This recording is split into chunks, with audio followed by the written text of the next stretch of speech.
My top priority will always be students first. Increasing student enrollment requires us to address the concerns that drive family safety, academic performance, and trust in our schools. I will focus on improving school safety, enhancing communication with families, and showcasing the many successes happening in our district. By focusing on core issues, we can retain more students and attract new families to our schools. My top priority is kids first, working with our staff, and supporting our teachers. I don't have an interest in taking your tax dollars for my own purposes. Thank you. Katrina Baker.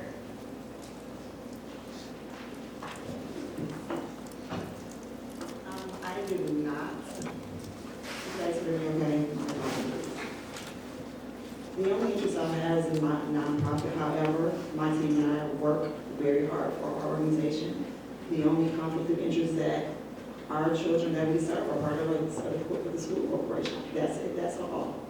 We support them academically. With that being said, 9 of your children from your corporation have graduated successfully this past year, and one of the students I went to Ball State, and the other one has went to a trade school.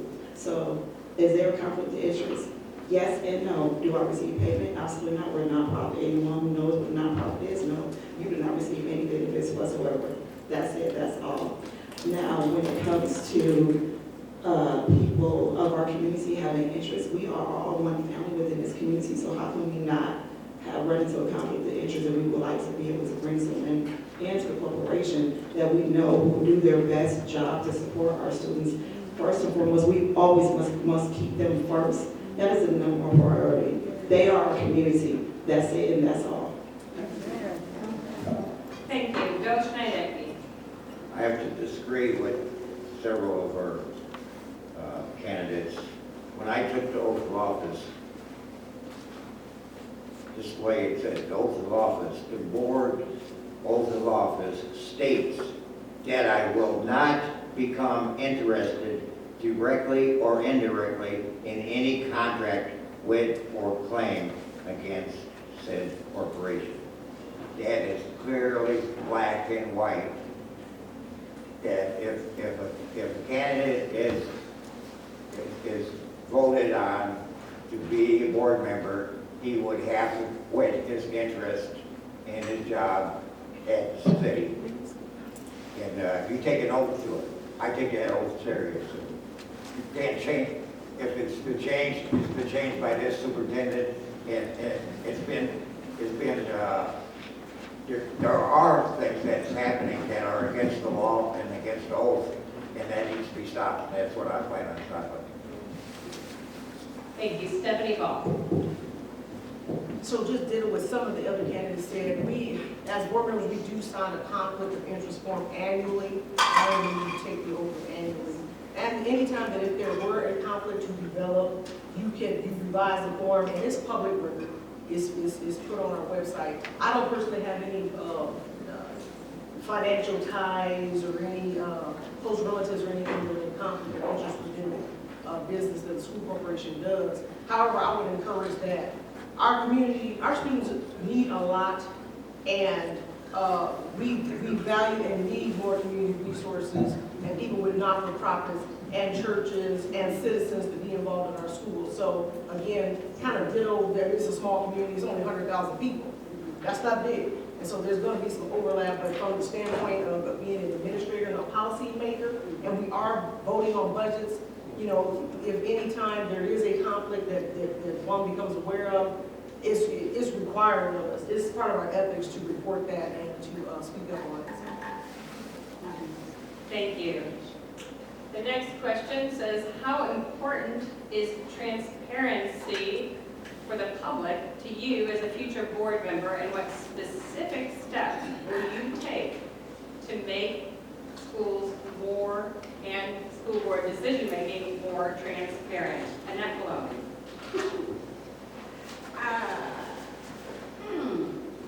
So listen, again, anything that comes across the table is voted on, right? Some say yay, some say nay. That's just what it is. Everybody is not going to agree. So the thing that I would do, I would just mostly make sure that the parents engagement that we have, get a clear understanding of what's going on, and we just have to pull them in for their support to change some of the mindsets if that's what it takes.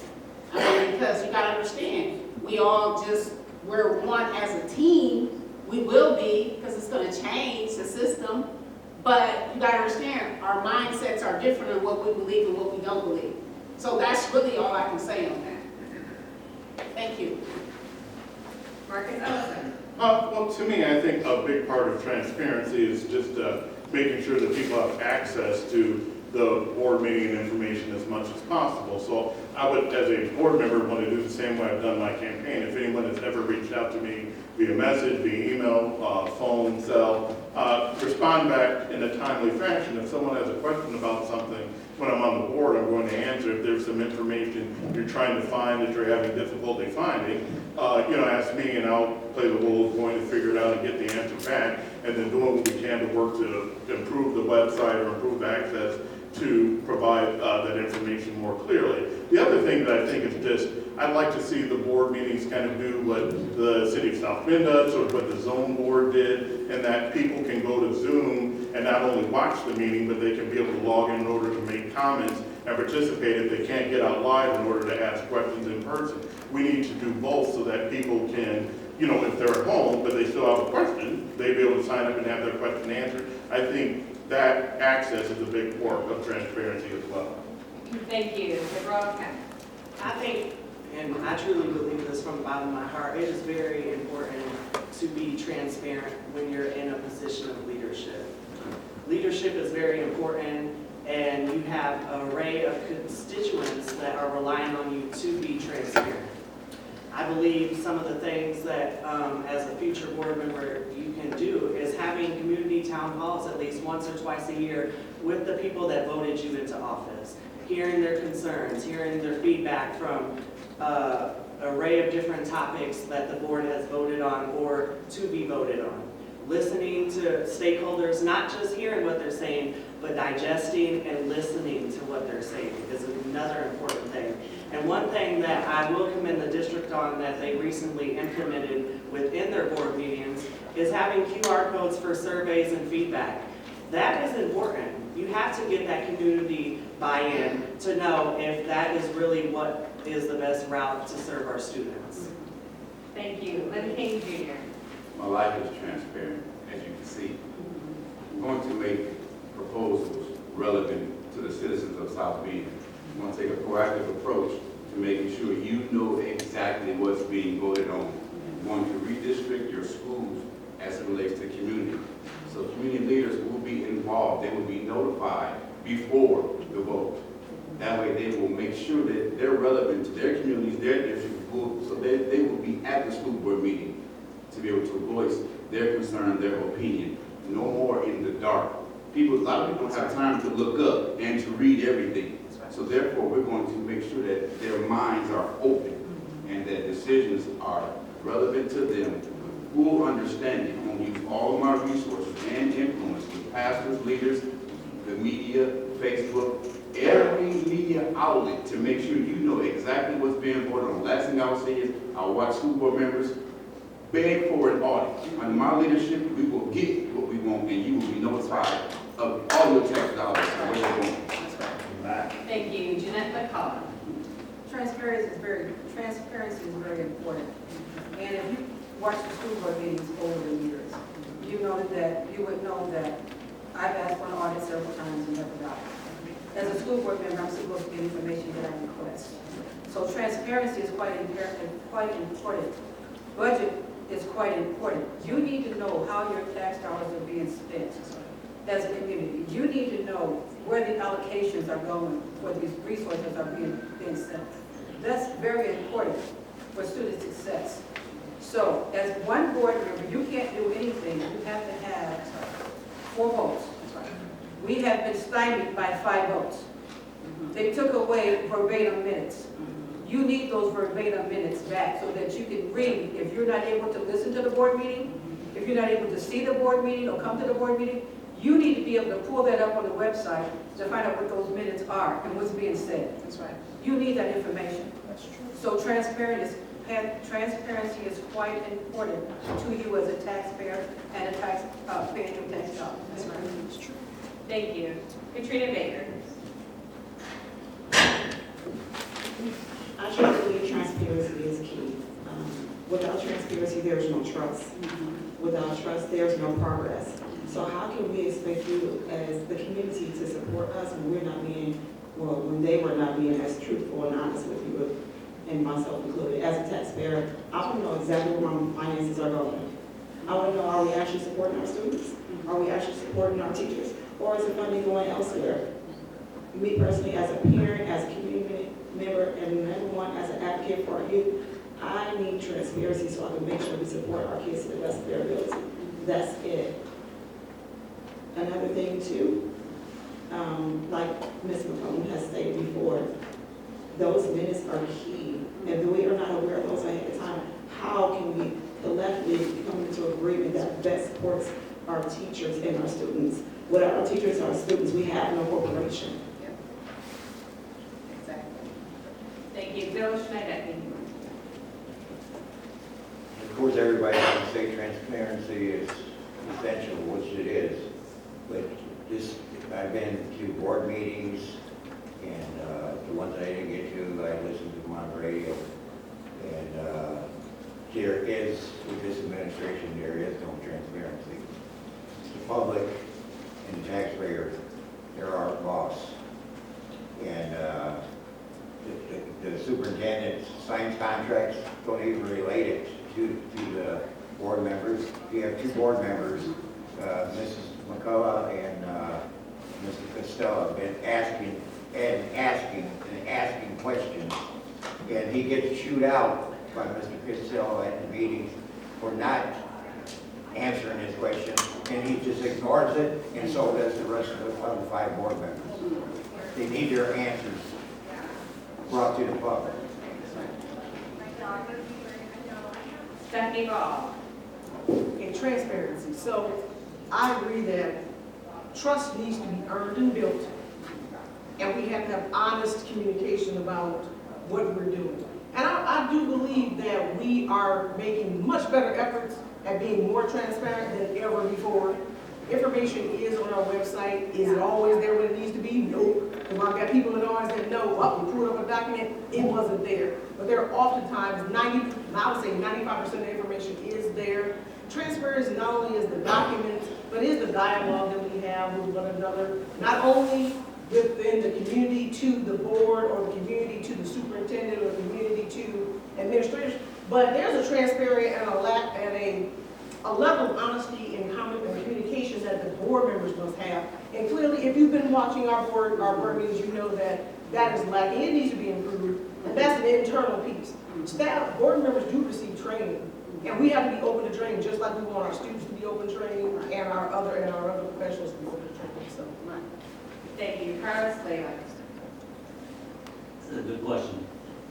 So, transparency and trust, yes, it is a concern. Families are leaving the school corporation. They're not being heard. Teachers are leaving because they're not being heard. I've spoken to these families who left. They're leaving because they believe this child is not getting a great education. They don't know where the resources are going. They don't know anything about the budget. They want answers, but they're not being given. There's no solutions. Talk to the teachers. They want to know how they're being compensated. Where's their professional development? Where are their resources? And it breaks my heart. I mentor kids. I grew up with a single mom, so I mentor kids who don't have fathers. And mom pulled all 6 kids out of South End schools and put them in private schools. And that's why, because there's no trust right now. And I want to be an advocate for those families. I have the support of the bus drivers. I have the support of the teachers. I have the support of the custodians, the kitchen workers, food service, parents. I believe in them, and there will be trust. Thank you. Thank you. I don't usually do raise your hand question, but since we got a couple more transparency, and we can't spend the whole night on transparency, these seem like pretty quick ones. If anybody chooses not to raise their hand, you're welcome to explain. Transparency, do you support having all school board meetings aired on the public access channel, Michiana Access Television? If If you would support that, if you support that, please raise your hand.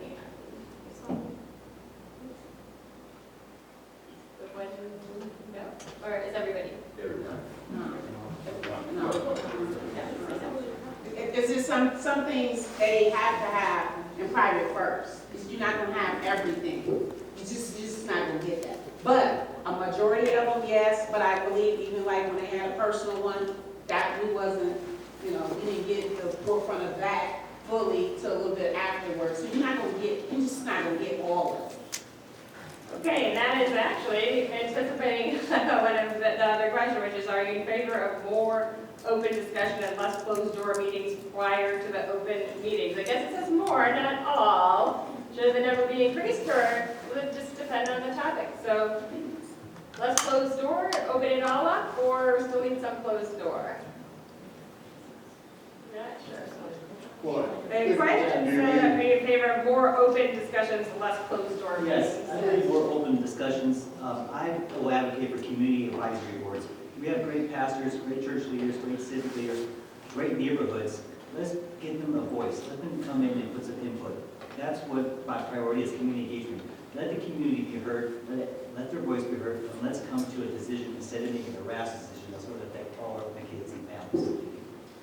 Can I say this? When we have open meetings, so-called open meetings, that this current administration usually gives, there's very few people show up. When we have meetings at our school board meetings and the community comes in, a lot of times they're only given a certain amount of time to speak. And they are so disrespected. So I'm thinking that the reason why we don't have a lot of folks show up is because they feel disrespected.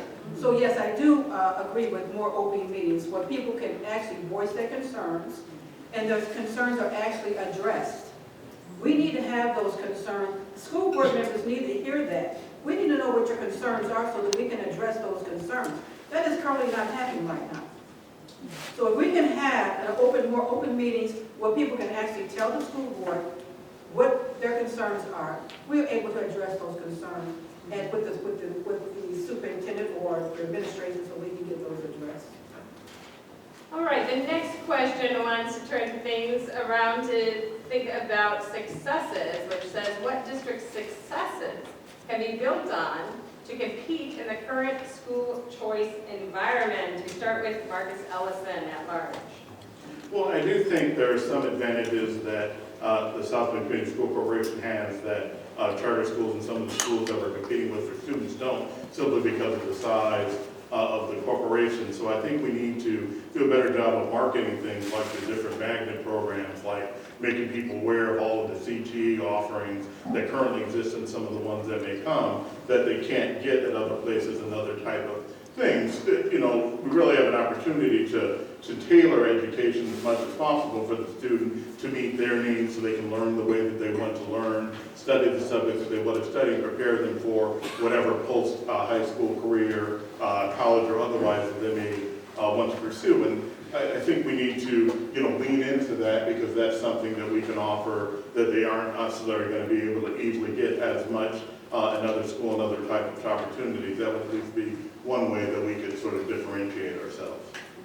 Thank you. Deborah O'Connor. Could you repeat the question?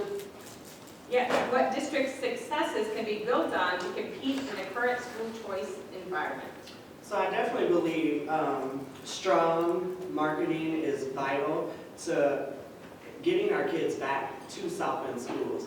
We have great programs within our school corporation, such as the dual credit Ivy Tech program, CTE, all of our magnet schools at all of our high schools, and an array of different opportunities that aren't talked about enough. So if we start pushing out more and more information and newsletters regarding those opportunities and really displaying those to the parents, I believe that we could possibly attract more of those students that have went to charters or other outside districts to get them back home to South Bend schools. Then King Jr. I have to dig deep. When I dig deep, I have to go back to when our nation faced the crisis with COVID-19. At that time, your schools, they did communicate effectively. They did provide Wi-Fi. They did provide meals for students. Other than that, it's failed leadership. Yeah. You're here and we're talking about a change because of failed leadership. I don't like to be negative, but to be transparent and truthful, leadership has failed your children. The biggest thing that South Bend Community School Corporation has going is this transportation, where you're not lacking bus drivers, you're not starving, your kids don't have to stay home because they can't get to school. They are getting to school. They are getting to school on time. They're going to activities provided by the transportation department. That is one success. The other success is that now is time to change leadership. Jeanette McCullough. Let me be clear, voters. First of all, you have to find out what the root cause is, why parents are leaving in the first place. We can capitalize on our successes, that's great, but we need to know why our parents are leaving. Then we need to ensure all students are reading at a critical grade level. Right now, that's critical. We need to make sure our schools are safe. Parents are leaving because they don't feel that kids are getting a quality education. They don't feel safe. We need to make sure we capitalize on that. Number two, leadership. We have to make sure that the leadership at the top is qualified to run this corporation. That's number one priority. We don't have the leadership right now. That's right. So that's the top priority, to make sure you have the top leadership. And as a school board member running for re-election, if I'm re-elected, that would be one of my priorities, is to make sure that we have a leadership that is qualified for this position and will know how to get our students to where we need to get them.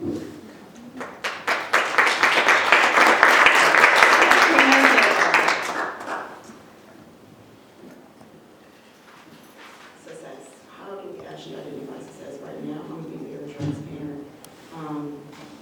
Unfortunately, our corporation is missing that mark. Our children are, not just our elementary children, but our middle school and high school children, they are reading on third grade level. So how can we say we are actually being successful besides our implementing new CTE programs? Our graduation rate, yeah, it increased a little bit, but it's still so far behind still. Leadership is key. We must transform our leadership. Without a strong leadership, our corporation continue to be on the back burner, as well as parent involvement. Getting to the root of it, I don't know about you all, but when's the last time you've actually been inside of the school? When's the last time you talked to a parent and asked them, why are you leaving? Why? I can tell you why they're leaving. When the kids are not safe, you have guns that are in our schools that we don't have metal detectors, because security can't handle it. And I'm sorry I'm out of time, but I'd love to speak to you guys more about this afterwards. Thank you. Bill Schmidecki. What district successes can be built on to compete in the current school choice environment? That's a different question. It's the same one, Oh, okay. All right. The successes that we have now was brought into our school corporation several years ago, and that's our magnet programs. We draw a lot of kids through the different magnets that we have. Engineering, baccalaureate, what we had at Clay, in Washington at medical, and there is, like Ms. Baker said, there is a lot of things we could, the safety, and Mrs. McCullough said safety and stuff, we need to address that, and the only way we're going to address that is with a new superintendent and a new board. That's right. And then we can attract some more people. But right now, those are the ones that, plus our athletes. That's another success we got. We got high school football teams, and we had 4 teams compared to like 10 in all other districts. So there's a lot of kids that aren't able to access their sports because there's only so many kids on the team. Stephanie Ball. Okay, thank you. So building on our successes, we are continuing to increase our graduation rate. That's a success. That is a success. We're here to educate students. That's it, bottom line. Our literacy is not where we want it to be, but it's increasing. That's a success. That's what we need to be doing. I think that we have an excellent dual degree program, so that's at the upper grades, that's at the high school level. I think our CTEs are on the verge of expansion, and it really is We're looking at, you're educating students, but you're getting them ready for the future. You're getting them ready to be citizens. They need jobs. Yes. So whether it's, and it doesn't matter if you're going to trade school, you're going to the military, you're going to four-year college, at some point, you're going to be a working person, a productive working person. So I think our CTE programs are a success. I want to go to the leadership comment. And here's my thing on leadership. Leadership is not just at the top. This might be, you know, some of the folks you see up here. Some of us will make it past November 4th, November 5th, November 6th. Some of us won't. Leadership is the superintendent. Leadership is the parents. Leadership is principals. Leadership is teachers. Leadership is a lot of people. We have a lot of great leaders in our district, and we need to be able to accentuate those leaders throughout our district. So leadership is not just sitting up here because we think it is, you're wrong. Okay, I'm done. Carlos Vela. Yeah, we actually, I love talking about the positive stuff. I'm a positive guy. You know, the John Adams IB program sends the most kids to the University of Notre Dame. Of all the high schools in the country, John Adams sends the most kids to Notre Dame every year because of the work that teachers put in, the hours and hours of work that the counties put in, trusting their kids to go to Adams and IB program. We have great magnet programs. When I was a student at Navarre, the leaders in the schools empowered the students, empowered me to be a student leader. That's why I love the Gear Up program. We say empower students. The great thing about South Bend compared to all other districts, we are a diverse group from all backgrounds. And that's a strength. That's what we have. That other school careers don't, like diversity. And we got to empower these students to become leaders. Give them pathways to college. That's why I work with Dogs every day, getting these students to college, the first generation students. And yes, back to the leadership. All it takes is 5 good leaders in school careers. All it takes is 5 Sean Hendersons, 5 Jim Sykes, 5 Bob Orlowskis. That's all you need for a school corporation to succeed. Thank you. Thank you, and Annette Malone. Yes, leadership. Yes, leadership does start at the top with Mr. Dr. Todd Cummings. If you're a great leader, you should be a great follower. If you're a great follower, then you can become a great leader. That's where it starts, because it trickles down.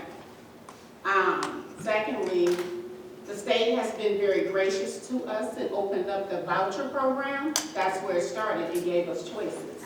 You want your students to go here, or you want your students to go here. And remember again, we're meeting parents where they're at, their understanding, their level of understanding. If they believe that their student will succeed in a smaller classroom and will get better education, so be it.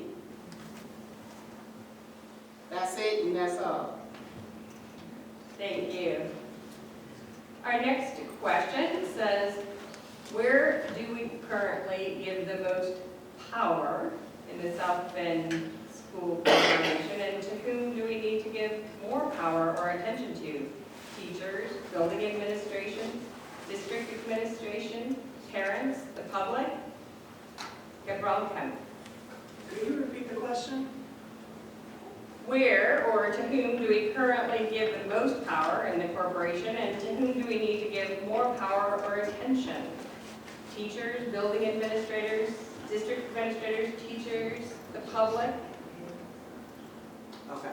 I believe the perception that is in the community right now is that the district office leadership and the building level leadership have the most power based on the perception and conversations I've been having with voters. However, I think we need to give more power to our teachers because those are the individuals that are in the classrooms Monday through Friday, 8 hours a day, 40 hours a week, teaching and leading our kids.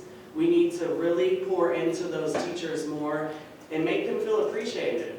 Make them feel like they belong with South Bend Schools and that we cherish them. A lot of teachers across the district feel overworked, underpaid, and not appreciated at all. So if we start putting more power towards our teachers and really doing a deep dive on why our community is feeling the way they're feeling, we could produce some excellent results for our teachers. Lynn King. I am power. I believe that we need to empower our teachers. We need to empower our administrators. I say that because I'm in the schools. I interact with students every day. told the teachers, I said, hey, we need to pay you guys more, we need to pay you. I said that for about a whole year. Finally, they began to tell me, Mr. King, money is good, but that's not the problem. We need to be able to control our classrooms. We need to be able to do our jobs. We went to school and got our degree. We knew what the salary was. So therefore, all we want to do is do what we love to do. Teach. Make the light bulb come on.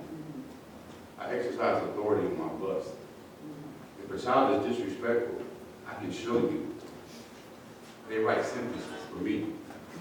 Without a rebuttal, I call the parents, hey, I need your support. So we empower our teachers to be able to teach as well as administrators, because when I become a board member, there's going to be some effective immediately. Jeanette McCullough. I'm trying to do this as quickly as I possibly can. Leadership starts at the top. As an educational specialist, a doctoral candidate, I worked in the school corporation. I understand where it's supposed to start. If you have the correct leader at the top, he will know how to delegate the power if he has the right credentials. That's right. Principals run the building, not the administration downtown. Teachers are speaking. Are you listening to what they're saying? That's right. That is the key.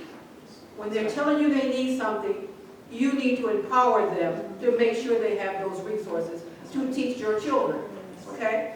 But I'm telling you now, that leadership starts at the top. That's right. They have to have the correct credentials to be there. If they don't, they cannot lead this district, No. okay? So that's where it starts. That's right.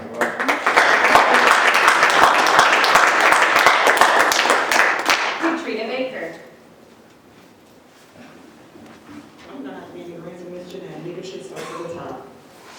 Without strong leadership, we already see what the lack of strong leadership has gotten on corporation. You see exactly where we're sitting at right now. Hence why the newcomers are coming and running forward to make the changes. And then we also need to support our teachers. I cannot stress that enough. They are not just educating your children, they are parenting your children. Do you understand what that looks like? They go out and they purchase clothes for your children, they purchase school for your children, they are buying their supplies. They are staying well over time frame. Even though they're under contract, they are working day in and day out. It's alongside with the social workers to make sure that our students are supported. We need parents to step up to the plate. If parents do not step up to the plate, our students will forever fall behind. So my number one thing would be to support our teachers, support our social workers, because we have so many behavioral issues in the classroom, which stunts the education part aspect of it all. Bill Schneidecke. Who we give the power to now, and who do we need to pay more attention to or give more power?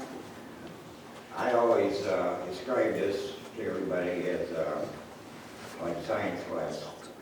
The superintendent and the board is the brain. The teachers are the heart. Everything else, the social, mechanics of it, the cafeteria workers, maintenance, technicians, are all the veins running to the heart and the brain. If one breaks down, there's always something. Now, if the heart breaks down, it shuts everybody down. So we're back to where the teachers, and I'd like to have teachers on this board. And I think that's going to happen in the future. All right, Stephanie Ball. Ooh, great question. I don't want to merge it with leadership, but power lies in the people. And the majority of the people is parents and students, really, who have the power. And they've shown that because they're making decisions that impact our school, right? Do you agree with that? I'm a parent who's making decisions whether our students are 10 South in school corp or not. So I think a lot of our parents don't realize the power and voice that they have. This is true.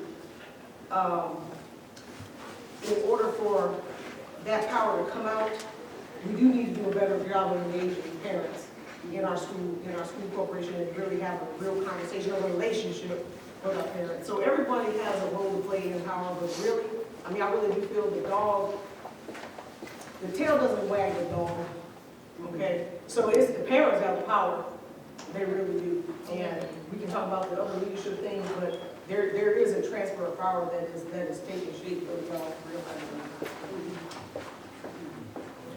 Carlos Leyva. Right. Yes, we talked about leadership. It's always great to have a great leader, someone up top and delegating responsibility. Like I said, it always takes 5 great leaders in this corporation to do great things. When I was a student at the bar, we had a great principal who let the teachers teach and let the students were empowered to do great things in this cohesive learning environment. When teachers' voices are being heard, when you're getting the job done, when you're getting rewarded, things are moving forward.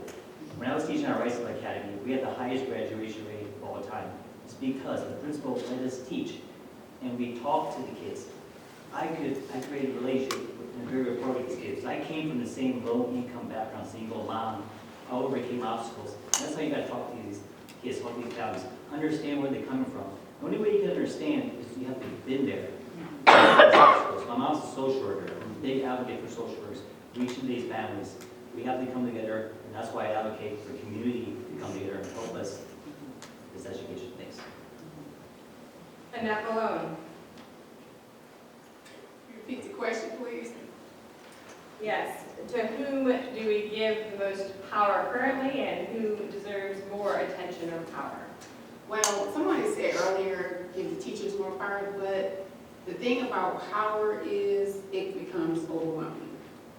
You are human, we are human, and to put that much responsibility on a teacher, I think that's a little too much. I think that a teacher can give their perspective feedback of what they demand, and I think that they should get it to a certain level because they are seeing our children